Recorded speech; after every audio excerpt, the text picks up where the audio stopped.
किसी गांव से एक आदमी गुजर रहा था, उसके पास में रहे होंगे 19-20 ऊंट।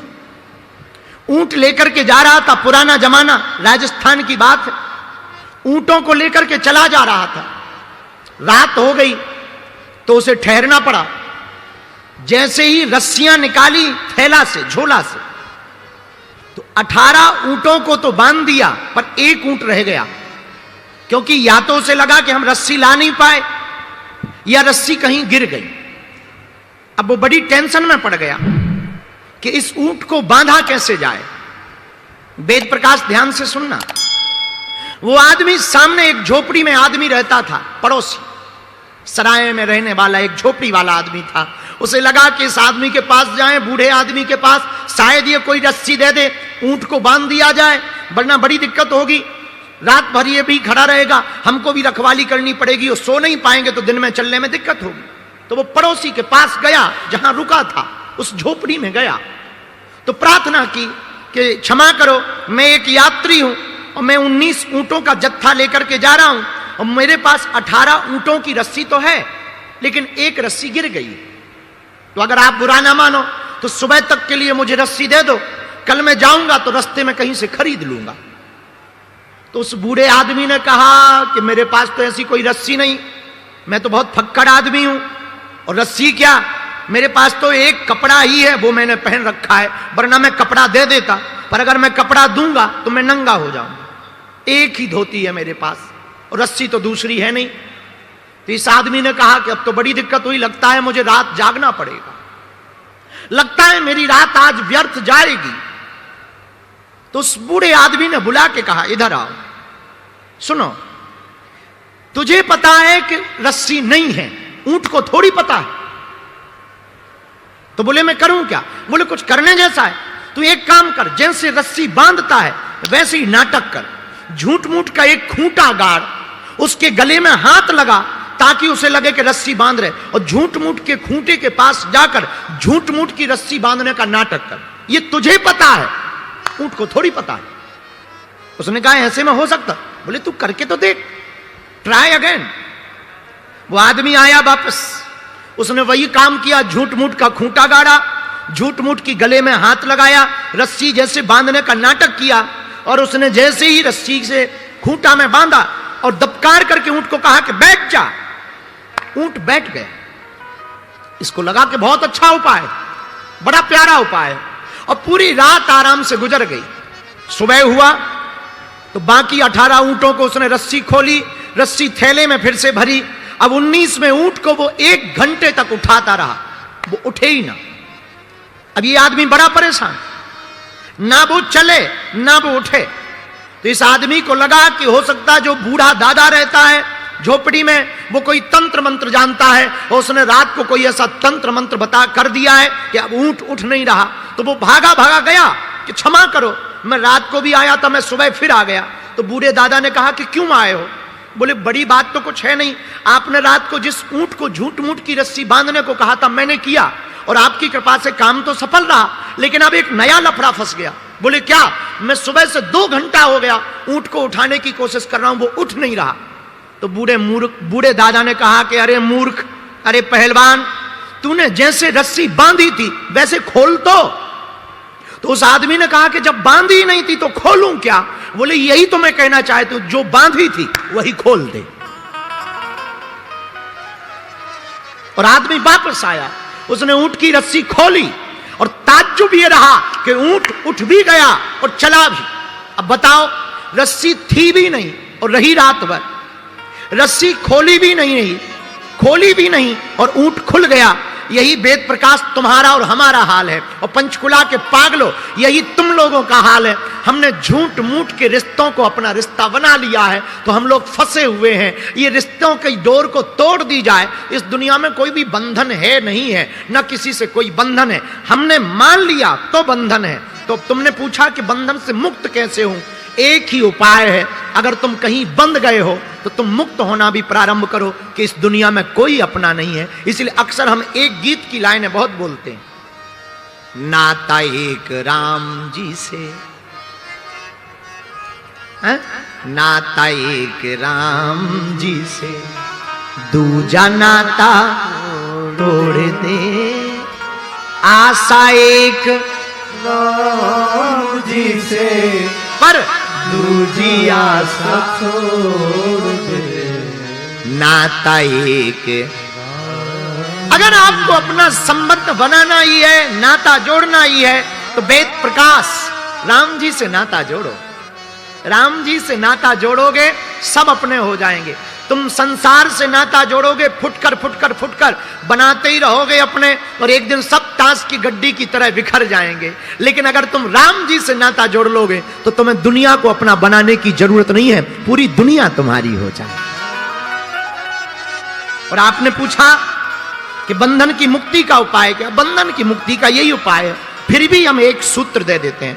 अगर तुम लोग हमारी आज की ये कथा सुनोगे तो शायद बहुत लोग सन्यास लेने की सोच लें, तो हम तुम्हें सन्यासी नहीं बनाना चाह रहे, वरना तुम्हारी लुगाइयां हमारे ऊपर FIR करेंगी कि बागेश्वर बाबा की कथा सुनने गए थे और बाबा ने छुड़वा दिया घर बार। नहीं नहीं नहीं, हम आपको एक उपाय और दे सकते हैं। अगर हमारी अब तुम मानो तो तुम घर में भी रहोगे और भगवान के भी रहोगे, लुगाई के भी रहोगे और भगवान के भी रहोगे, बच्चों के भी रहोगे और भगवान के भी रहोगे, संसार के भी रहोगे और परमात्मा के भी रहोगे, महात्मा के भी रहोगे और परमात्मा के भी रहोगे, अपने निजी लोगों के भी रहोगे और सबके रहोगे। अगर वो उपाय जानना चाहते हो तो एक सूत्र है, जिंदगी में उतार लेना, तुम तन से संसारी हो जाओ, मन से सन्यासी हो जाओ।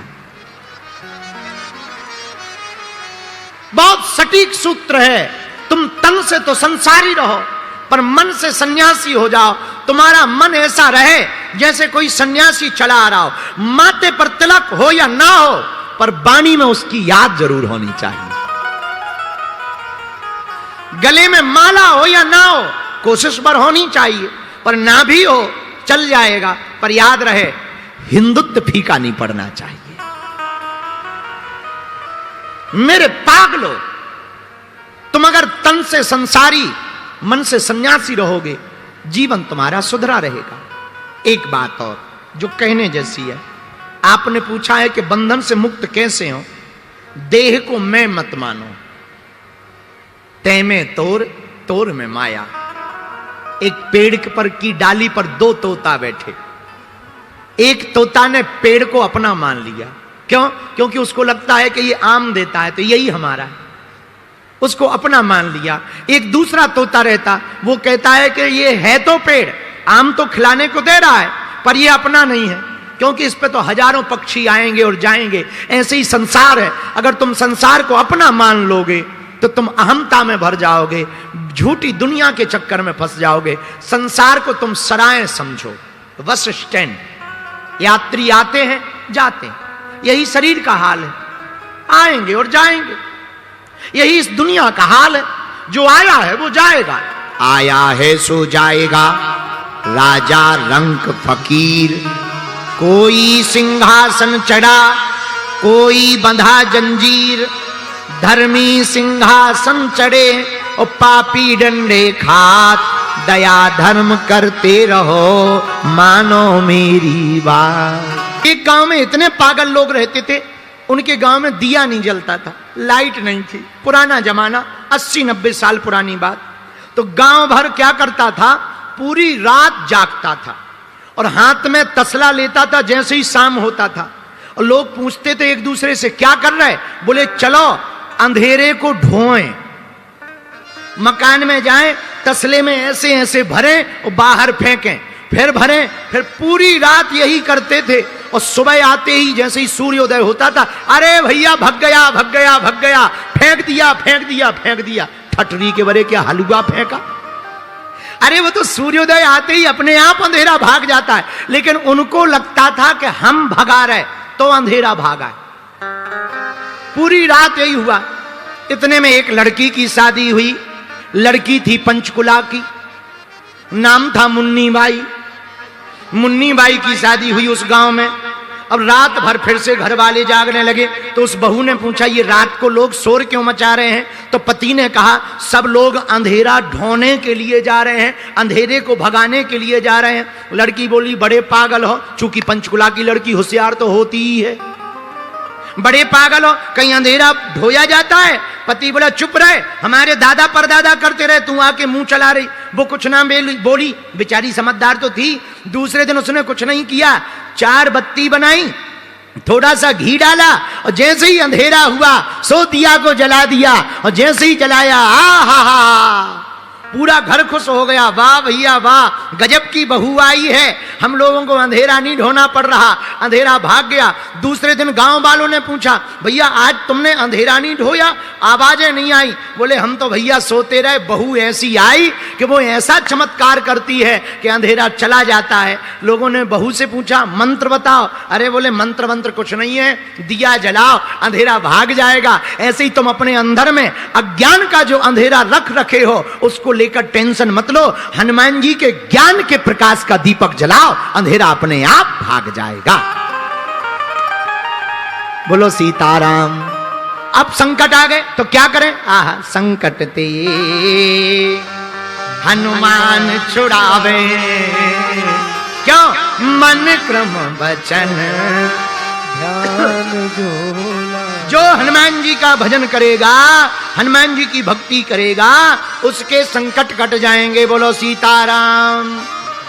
जोर से बोलो, और जोर से बोलो। तो संकट काटने के लिए, संकटों को मिटाने के लिए हनुमान जी देखो क्या है।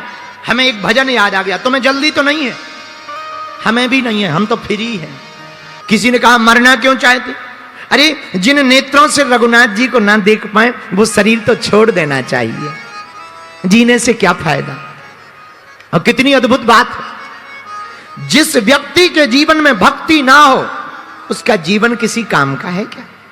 ऐसे समझो, नदी हो पर नदी में पानी ना हो तो क्या नदी किसी काम की है? बोलो हां या ना। अरे बोलो। अच्छा, कोई व्यक्ति या स्त्री बहुत सुंदर हो लेकिन नाक कटी हो, किसी काम की है? बोलो हां या ना। अच्छा, तीसरी बात, मिठाई हो पर मीठी ना हो, मिठास ना हो तो क्या उसे मिठाई कहोगे? बोलो हां या ना। अच्छा, चौथी बात, रात हो लेकिन अंधेरा हो ना तो क्या उसे रात कहोगे? हां या ना?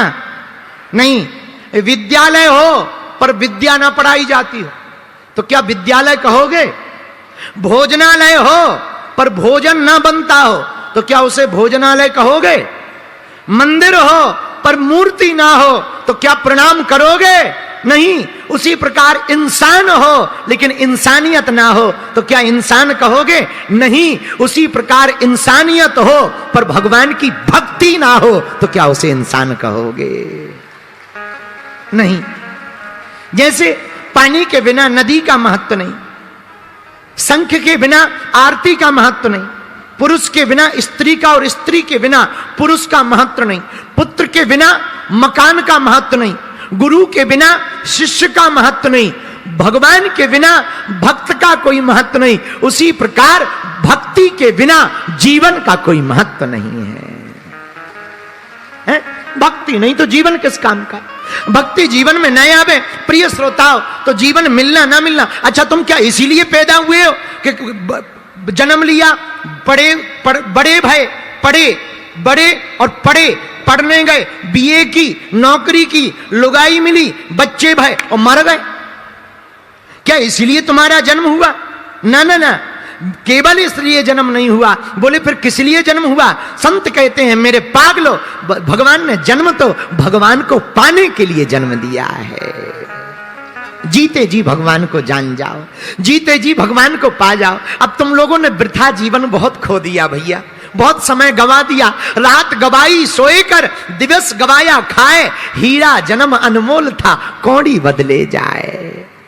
व्यर्थ गवा रहे हो, सो कर गवा रहे। कुछ लोग खा खा कर गवा रहे हैं, अपना खा रहे, दूसरे का भी खा रहे, और तीसरे का भी खा रहे, घर भर का खा रहे, समाज का खा रहे, देश का खा रहे, फिर भी पेट नहीं भर रहा है, फिर भी खा रहे, फिर भी खा रहे। उनसे कहो जो खाना चाहिए वही खाओ। नहीं, आदमी ये कैसा है? अच्छा, तुम कभी विचार करना, एक बात बताओ, शेर कितने भी दिनों का भूखा हो, 1 महीने का, 2 महीने का, तुम उसके सामने पिज्जा रख दो, खाएगा क्या?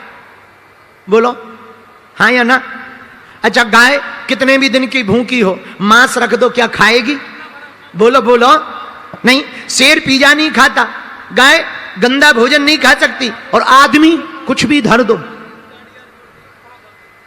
सब खा जाता है। एक आदमी ऐसा है, कुछ भी धर दो सब खा जाता है, और ज्यादा समझाओगे तुम्हारा भेजा खा जाएगा। हाँ, ज्यादा उसे ज्ञान दोगे तुम्हारा भेजा खा जाएगा। आदमी बहुत विचित्र है। इसलिए हम एक प्रार्थना तुम लोगों से करना चाहते हैं। आज हम एक बात पढ़ रहे थे, है तो थोड़ी सी कड़वी, पर बुरी लगे तो लगने दो, हमें क्या करना। आजकल सांप बेरोजगार हो गए, सांप बेरोजगार हो गए। तो हमने सांपों से पूछा, पंचकुला का ही था हम, हाँ, सांप तो पंचकुला में ही पाए जाते हैं। हमने सांपों से पूछा, आजकल तुम काम धाम नहीं करते, सांप बेरोजगार हो गए क्योंकि कुत्ते काटने लगे। और कुत्ते भी आजकल काम नहीं करते हैं क्योंकि आदमी के तलवे चाटने लगे। हाँ, सांप काटते नहीं है, बेरोजगार हो गए। हमने पूछा क्यों नहीं काटते? बोले आदमी ही इतना आदमी को काट रहा है कि हमारे जहर की जरूरत ही नहीं।